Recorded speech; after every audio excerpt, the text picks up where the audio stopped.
Hey, it's Ancient Angelus, and I don't need this. Okay. Wesker does not need this. Um, yeah, welcome back to RE0. I believe this is part 3. And that's a leech man. The problem with leechmen, the leechmans, they're best taken care of with Molotov cocktails or flame rounds, about 3 to 5, depending on how direct you are with your shots. They're not very good to be taken care of with conventional firearms, because you just end up blowing off their limbs, and all that's left is their legs. And the legs will keep coming at you until they explode and do tons of damage. Like, I've been completely fine, and it brought me down to danger, being caught in that blast. The best thing to do is get them down to their legs, try to trigger them. You can tell when they're about to explode because the legs start expanding, and then just jump into a room. And that's me clearing this room. The zombies in that last room, they'll actually repopulate after a while. Also, on the train, if you noticed me picking up a bunch of stuff and then dropping it, that's a mechanic in this game where there's no more item boxes, which is one of the worst things they added to this game, because I guess they thought realism. We don't need item boxes everywhere. You just drop your stuff in a room and no big deal. Well, it is kind of a big deal for a couple reasons, aside from the fact that item boxes were more convenient for you to pick up your stuff. But these rooms tend to have a limit to how many items you can drop in them. I think the limit's like 10 or 15. I end up filling up all the major rooms, and I have to start dumping items into the hall on a lot of my playthroughs. Luckily, I don't have to deal with ammo on this one. But the reason why I was picking up and dropping off items on the train is because after the train crashes, where it crashes in the, I guess you'd call it like the basement or something, all the items that you picked up and then dropped off will be sitting there.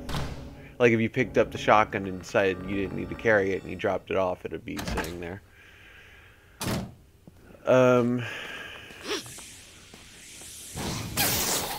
Yeah, now we have to venture into a section that I'm not too fond of, which is sending Rebecca off on her own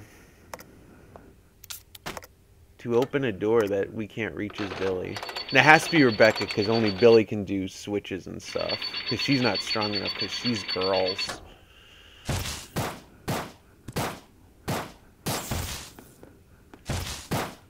Bad angle. Yeah, this is the part when I realize the no heal run and the no save run aren't going to work out. I'm already in caution, so I'm just like, you know what?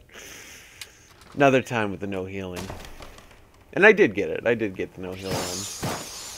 But I was so put off by that, I decided to take it out on a bunch of crows. Which don't do damage at all. It was just me throwing a tantrum, because I was running a slight fever when I played this. In fact, I'm still coming off of it, so I apologize for me sounding like I'm dying. I don't know. Plus, I playing games like this when you're sick. You always think to yourself, well, I might be sick, I might feel like crap, but at least I'm better off than, like, let's say this guy in the hall here. Yeah, definitely better than him. So, we're approaching boss battle number 2. Now, the funny thing about the boss battles in this game, they find these creative ways to separate you and your partner, so you can never really fight the bosses together, except for, like, 2 of them. Like, the first one they had, oh, you could choose either Billy or Rebecca or repair the thing on the train, and you get stuck. There's the grenade launcher. You get stuck in that room, so the other one has to go free you, and then they have to fight the boss. In this one, they kind of make it mandatory that you fight the boss as Billy.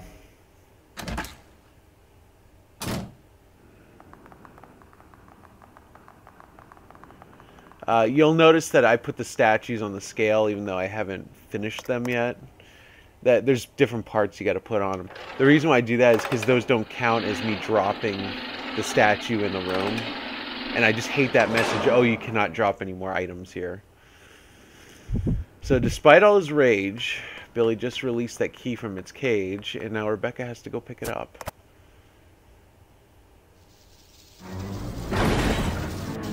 And this is why you have to fight the boss's belly. Hello. Rebecca. They set this boss up to be as cool as, like, Yawn from the first one. I don't find that. He just goes around in the same set pattern. And that was not sped up, by the way.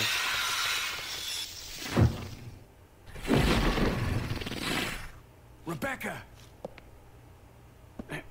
Are you alright? Yes, thank you.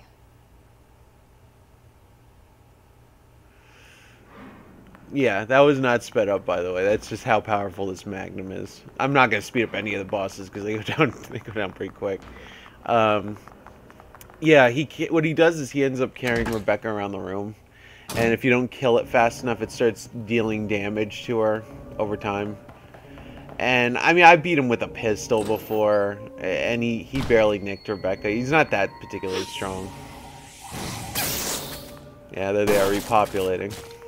And there I am depopulating. So now my main goal is to use the fire key as much as possible and get rid of it out of my inventory so it's not taking up a spot. But yeah, so we're in a mansion that's not the mansion. So I just want to point that out. This is a training facility, not the mansion. And that was a crappy transition. Sorry about that. The video cut out me climbing the stairs. And I didn't want it to look jarring, so I let that one slide. Yeah, so look at this non-mansion. Like, this doesn't look like a training facility to me. This looks like someone lives here.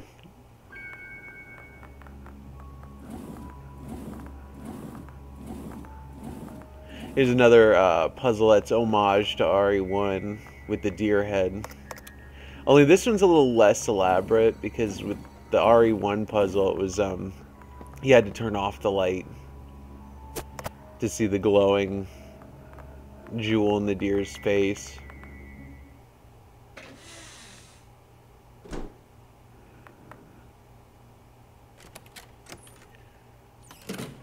I know it's a moose head, but whatever.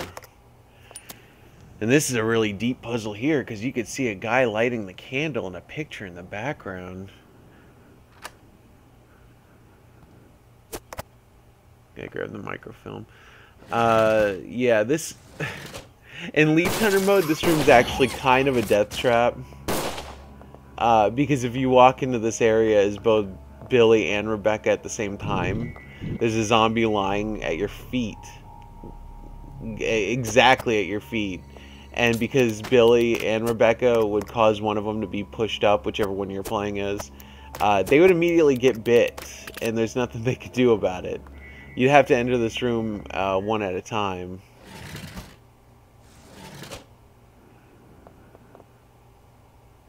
As long as you were quick with the pistol, though, you wouldn't have to worry too much about it. Now I got the angel wings, which will complete the white statue. I'm still missing one piece to the demon statue.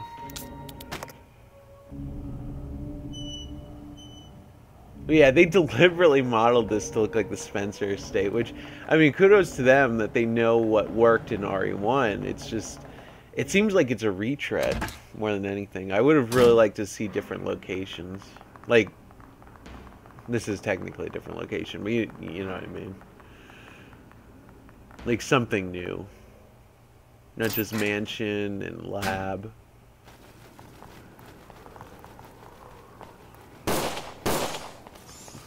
The birds don't hurt you that much. They're just super annoying. And I guess running a fever at the time, I just didn't want to get super annoyed by them. I have to set this to 8:15. One of the notes mentioned 8:15. And what that does is it unlocks, I want to say like two doors in the mansion. The training facility. The not mansion. What a not mansion.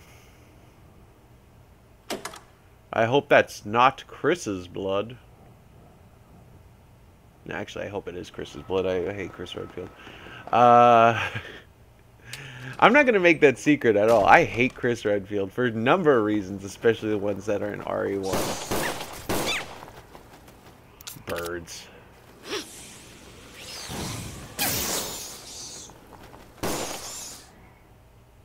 Birds.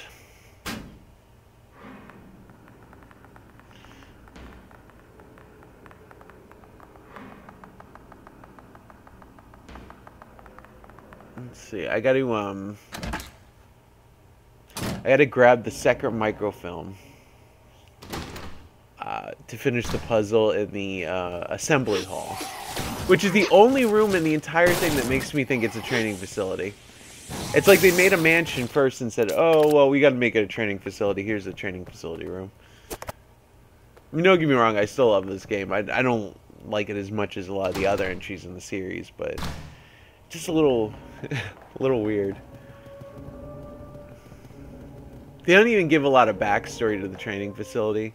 Like, they had the whole backstory and remake they added to the mansion about Trevor's building it and everything, and then Spencer kind of screwing him over. In this, they really give no context to why the training facility looks like this. Which is wonderfully RE, though. I mean, it's what makes the series great. Just the goofy, off-the-wall nature of just random things.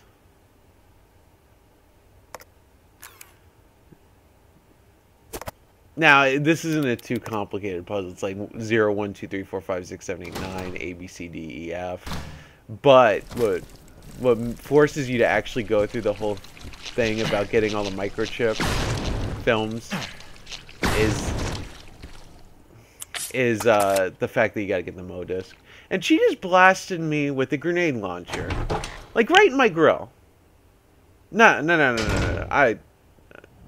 Right in my grill. You know what? Fuck you. Alright. This is Ancient Angelus. I'll see you next time.